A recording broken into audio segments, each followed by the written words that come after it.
Perbedaan wajah penegakan hukum kembali menjadi sorotan publik. KPK dan Kejaksaan Agung mengambil jalan berbeda dalam memperlakukan tersangka dugaan korupsi di hadapan sorot kamera. KPK secara tegas memutuskan tidak lagi memajang tersangka kasus dugaan korupsi ke publik, termasuk dalam konferensi pers.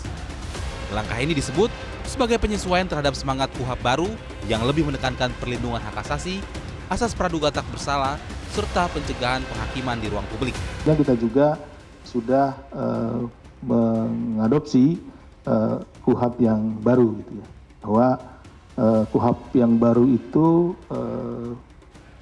lebih fokus kepada hak asasi manusia. Gitu. Jadi bagaimana perlindungan terhadap hak asasi manusia, ada asas praduga tak bersalah, kan gitu, seperti itu yang dilindungi dari para pihak.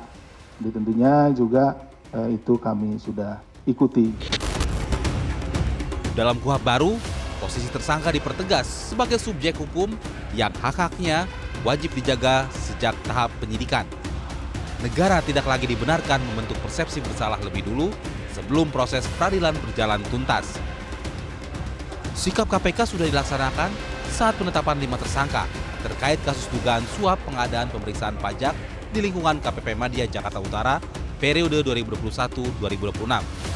Kelimanya tak lagi ditampilkan, namun mereka muncul saat akan memasuki mobil tahanan. Namun di sisi lain, Kejaksaan Agung masih mempertahankan praktik menampilkan tersangka dalam konferensi pers. Kejagung beralasan pemajangan dilakukan sebagai bentuk transparansi penegakan hukum dan bagian dari akuntabilitas kepada publik. Penghormatan terhadap HAM tidak berarti menghilangkan seluruh bentuk keterbukaan informasi kepada publik. Perbedaan ini memunculkan perdebatan.